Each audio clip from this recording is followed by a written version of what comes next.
Hello दोस्तों, क्या आपको हॉन्टेड कहानियां पसंद है? अगर हाँ, तो तैयार रहिए, क्योंकि ये कहानियां आपके दिल और दिमाग में डर उतारने वाली है। हमारे चैनल को लाइक करें और सब्सक्राइब करना ना भूलें। आर्कियोलॉजी डिपार्टमेंट के हेड मिस्टर बोरिसो जैसे ही कमरे में दाखिल हुए, उन्हें अपने सामने एक भयानक शक्ल सूरत और सिर पर बालों के स्थान पर सांपों को धारण किए हुए मेड्यूसा दिखाई पड़ी। यह दृश्य उनकी कल्पना से परे था। भय से उनकी रीढ़ की हड्डी में ठंडक दौड़ने लगी और वे जैसे दो पल को सुनने से हो गए। अगले ही पल वे भयानक जहरीले सांप फन उठाकर फुफकारते हुए मिस्टर बोरिसो पर टूट पड़े। मिस्टर बोरिसो लड़खड़ाते कदमों से कमरे से बाहर की ओर भागने लगे, लेकिन उससे पहले ही उन सांपों ने अपने बड़े जहरीले दांतों से उनके हाथ का मांस उखाड़ लिया था। आइए आपको शुरू से पूरी कहानी बताता हूँ। मेरा नाम विनायक गोखले है। मैं पुणे का रहने वाला हूँ। आज मैं आप सभी को अपनी कहानी सुनाना चाहता हूँ। बचपन से ही पुराने घर, जर्जर इमारतें और खंडहर हो चुके किले मुझे अपनी ओर खींचते रहे हैं। किसी किले के सामने से गुजरते हुए मैंने उसे पलटकर ना देखा हो, ऐसा कभी हुआ नहीं। खंडहरों से मेरा प्यार जुनून में ऐसा बदला कि मैंने आर्कियोलॉजी को ही करियर बनाने का प्रण ले लिया। यूपीएससी क्लियर करने के बाद अब मैं आर्कियोलॉजिकल विभाग में सीनियर रिसर्चर था। देर शाम तकरीबन 9 बजे मैं अपने कमरे में बैठा शराब पी रहा था। तभी मेरे पास एक अननोन नंबर से कॉल आया। कॉल पर मुझे जो पता चला उसे सुनकर मैं लगभग अपने बिस्तर से नीचे गिर पड़ा था। शराब का सारा नशा एक ही पल में चूर हो गया था। ग्रीस में एक पुरातत्व साइट पर खुदाई के दौरान कुछ बेहद रहस्यमयी मूर्तियां मिली थी। अंतर्राष्ट्रीय आर्कियोलॉजिक्स इसे आज तक की सबसे बड़ी सफलता मान रहा था। ऐसा दावा किया जा रहा था कि यह मूर्ति गॉर्गन मिस्टर मेड्यूसा की है। मेड्यूसा का नाम सुनकर आज तक सुनी हुई सारी रहस्यमयी कहानियां एक फिल्म की तरह मेरे दिमाग में चलने लगी।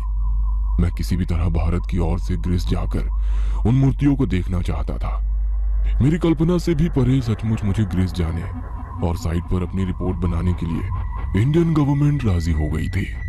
मैं और मेरी पत्नी राशि ग्रीस जाने के लिए जैसे ही घर से निकले, हमारा पालतू कुत्ता ब्रूनो भयानक आवाज में जोर जोर से रोने लगा। मेरे आजूबा कहा करते थे कि जानवरों के पास कुछ विशेष शक्तियां होती है जिससे वे आने वाले खतरे को भांप लेते हैं।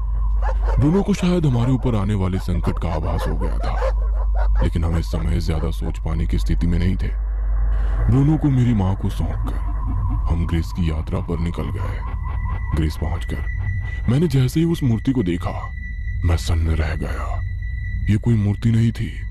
ऐसा लगता था जैसे कोई जीवित इंसान चट्टान में समा गया हो। मूर्ति की बड़ी बड़ी आंखें खुली हुई थी, जैसे किसी को घूर रही हो।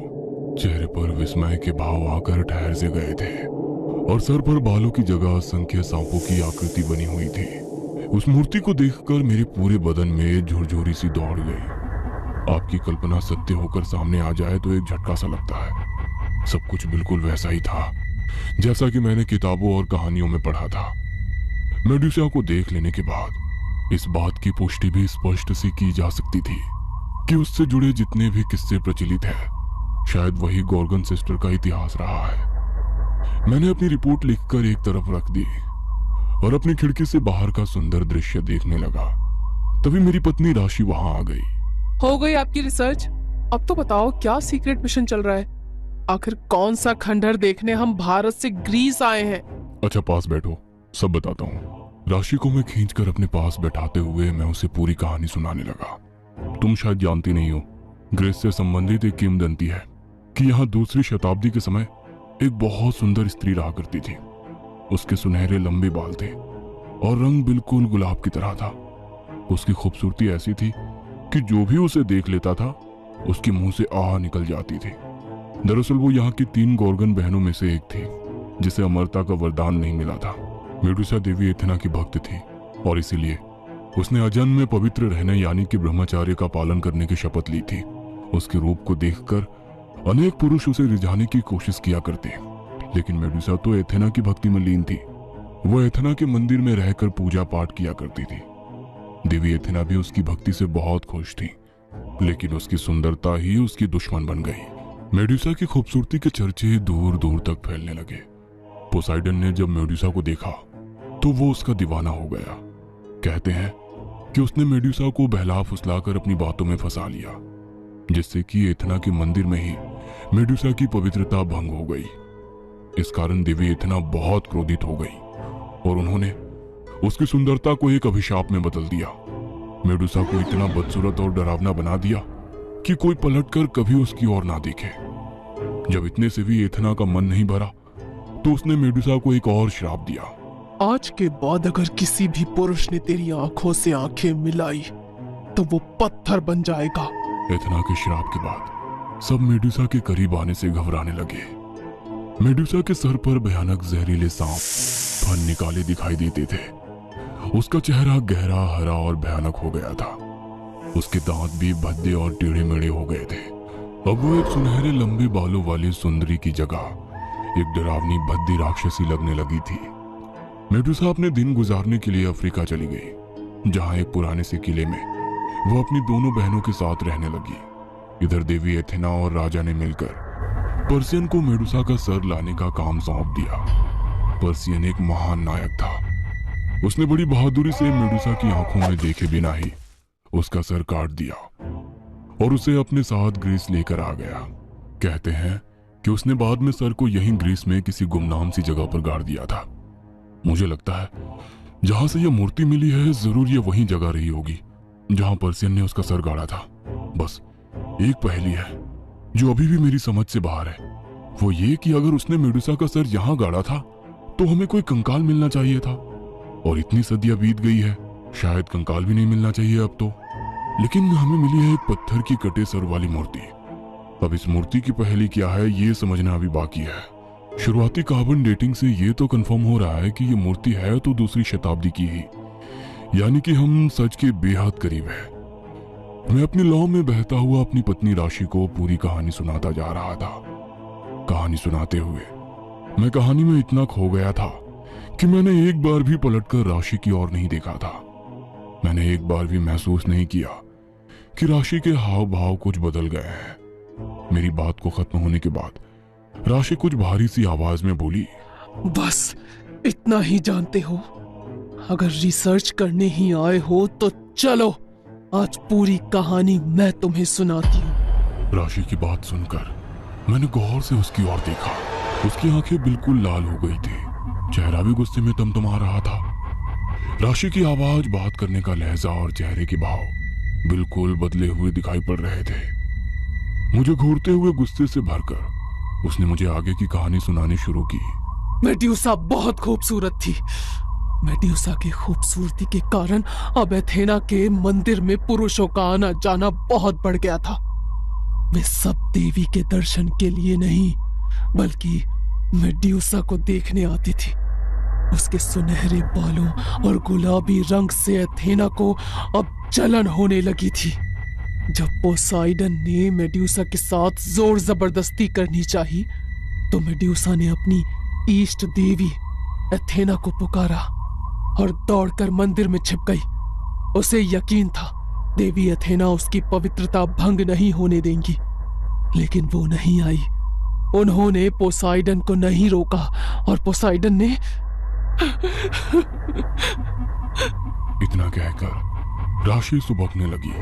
कुछ पलों में उसका चेहरा गुस्से से तमतमाने लगा। मैंने महसूस किया कि राशि के चेहरे का रंग बदल रहा है। वो दर्द से भरा सिसक रही थी। मैंने झंझोड़ कर राशि से पूछा, राशि रो क्यों रही हो? क्या हो गया है तुम्हें? बोलो राशि। जवाब देने की बजाय वो मुझे अजीब सी नजरों से घूरने लगी। उसका चेहरा अब बिल्कुल हरा दिखाई पड़ रहा था। जगह जगह पर अजीब सी नीली धारियां और आंखों की पुतलियां भी नीली दिखाई दे रही थी। राशि को देखकर मुझे घबराहट सी होने लगी। राशि तुम मुझे डरा रही हो? अब बोलो ना क्या हो रहा है तुम्हें? कहा ना पूरी कहानी सुनो। राशि की गुस्से में चढ़ी हुई आंखें देखकर मैं चुपचाप अपनी चेयर पर बैठ गया। एथेना ने अपनी कुड़हन निकालने के लिए मेडुसा को एक राक्षस बना दिया। वो नहीं चाहती थी दुनिया का कोई भी मर्द उसे देखे, इसीलिए उसने मेडुसा को श्राप दिया कि उसकी आंखों में देखने वाले को वो पत्थर में बदल देगी। बाद में एथेना ने षड्यंत्र रचकर मेड्यूसा का सर कटवा दिया। और क्या कहा तुमने? पोर्सियन महान योद्धा था? कोई महान योद्धा नहीं था वो। मेड्यूसा का सर काटने के लिए वो उसे दिन और सालों तक तलाशता रहा, लेकिन उसे ढूंढने में सफल नहीं हुआ। उसके बाद उसने छल से ये पता लगाया कि मेड्यूसा कहां छिपी हुई है। उसका पता मिलने के बाद भी उसमें हिम्मत नहीं थी कि वो मेड्यूसा को मार सके। इसीलिए उसने अपने कपट का सहारा लिया। मेड्यूसा को मारने के लिए उसने एथेना की दी हुई ढाल से प्रतिबिंब में उसका चेहरा देखा और ग्रीक गॉड की दी हुई तलवार से उस पर वार कर दिया। तुम शायद जानते नहीं कि मेड्यूसा के कटे सर में भी इतनी शक्ति थी कि वो किसी को भी पत्थर बना सकती थी। मेड्यूसा के सर का उपयोग करके उन दुष्टों ने न जाने कितने ही युद्ध जीते।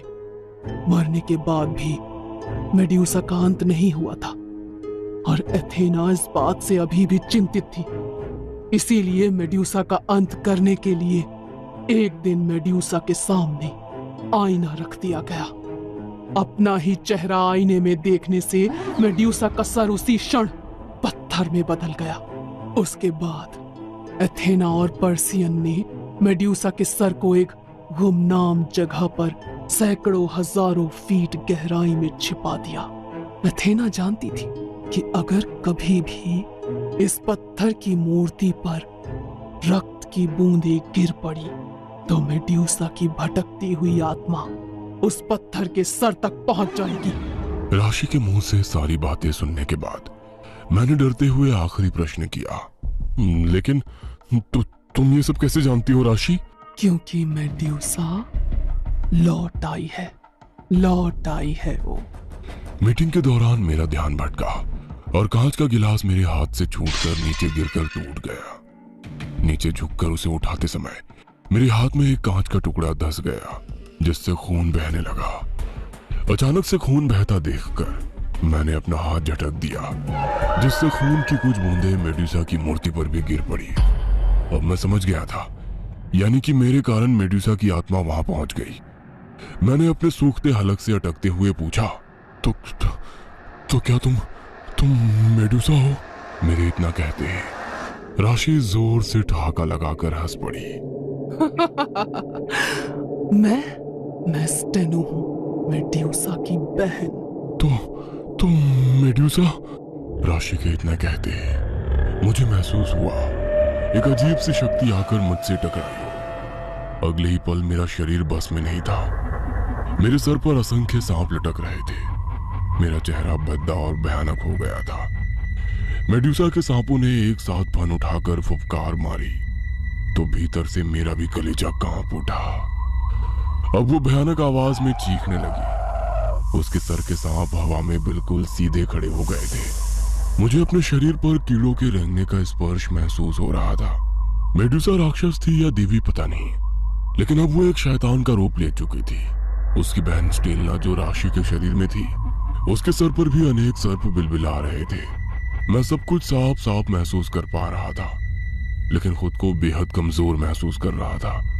ठीक उसी समय एक बेटा खाना लेकर मेरे कमरे में पहुंच गया।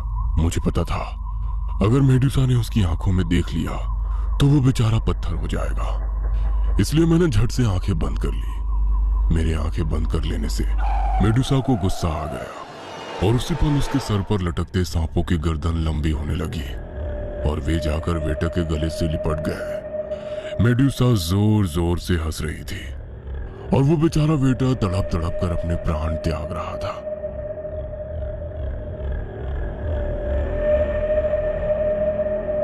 कुछ ही देर में ग्रीस आर्कियोलॉजी डिपार्टमेंट के हेड मिस्टर बेरिसो मेरे रूम में थे। एक बार फिर मैंने कसकर अपनी आंखें बंद कर ली। मैं जानता था ऐसा करके मैं उसकी कुछ खास मदद नहीं कर पाऊंगा, लेकिन फिर भी मैंने अपनी तरफ से कोशिश की। मिस्टर बोरिसो ने जैसे ही मेरे कमरे में दो भयानक राक्षसी चेहरे देखे, वो डर से चीख पड़े। मेडुसा के सर पर लटकते सांपों ने बोरिसो के हाथ पर हमला किया और उसके हाथ को चबाने लगे। मिस्टर बोरिसो किसी तरह सांप से अपना हाथ छुड़ाकर नीचे बने फ्लोर पर पहुंच गए, जहां पर देश विदेश से आए हुए बहुत से डेलीगेट्स जमा थे। अपने सामने भयानक मेडुसा को देखकर वहां चीख पुकार और अफरा तफरी सी मच गई। हर तरफ ऐसा लगता था जैसे मौत नाच रही हो। मेडुसा और उसकी बहन स्टेनो भयानक आवाज में हंस रही थी और उनके सर पर लटकते नाग और जहरीले सांप एक एक करके सभी को चबा रहे थे। उन्होंने किसी की आंखें नोच ली थी तो किसी का चेहरा चबा डाला था। हर तरफ बस खून ही खून फैला दिखाई दे रहा था। वही हॉल में एक किनारे पर छिपे हुए एक कपल आपस में बातें कर रहे थे। लिली, लगता है आज ये हम में से किसी को भी जिंदा नहीं छोड़ेगी। क्या ऐसा कोई तरीका नहीं है जिससे हम इसको वापस भेज सकें? मुझे लगता है जरूर ये सभी शापित मूर्ति के कारण हो रहा है। क्यों ना हम इस मूर्ति को ही तोड़ दें। जॉन की बात सुनकर लिली और जॉन मेडुसा की नजर से बचते हुए उस मूर्ति के पास पहुंच जाते हैं और लिली हथौड़े से मेडुसा की मूर्ति को तोड़ने लगती है। जैसे ही मूर्ति के टुकड़े टुकड़े होते हैं, मेडुसा की शक्तियां कमजोर पड़ने लगती हैं। अपनी शक्तियों के कमजोर पड़ते ही मेडुसा ने गुस्से से जॉन की ओर देखा और इस बार मुझसे गलती हो गई। मैंने अपनी आंखें खोलकर जॉन की ओर देख लिया। इससे पहले कि जॉन मुझसे आंख मिला पाता, लिली ने जॉन के पीछे लटके एक कपड़े को जोर से खींच दिया। कपड़े के पीछे एक बड़ा आईना था। जॉन के पीछे लगे आईने से कपड़ा हटते ही मेडुसा ने अपने चेहरे को आईने में देख लिया, जिससे एक बार फिर से वो पत्थर में बदल गई थी। मेरे शरीर में कैद होकर वो हमेशा के लिए पत्थर हो गई। मेडुसा के जाते ही उसकी बहन स्टेला भी वहां से गायब हो गई। उस हादसे में मेरी पत्नी राशि तो बाल बाल बच गई, लेकिन मुझे एक पत्थर की अभिशापित मूर्ति समझकर ग्रीस सरकार ने एक अंधेरे कमरे में फेंक दिया। 10 साल बीत गए हैं, लेकिन मुझे आज भी इंतजार है। मैं जानता हूं आज नहीं तो कल जरूर कोई रिसर्चर वापस इस मूर्ति के पास आएगा और फिर चंद खून की बूंदें गिरते ही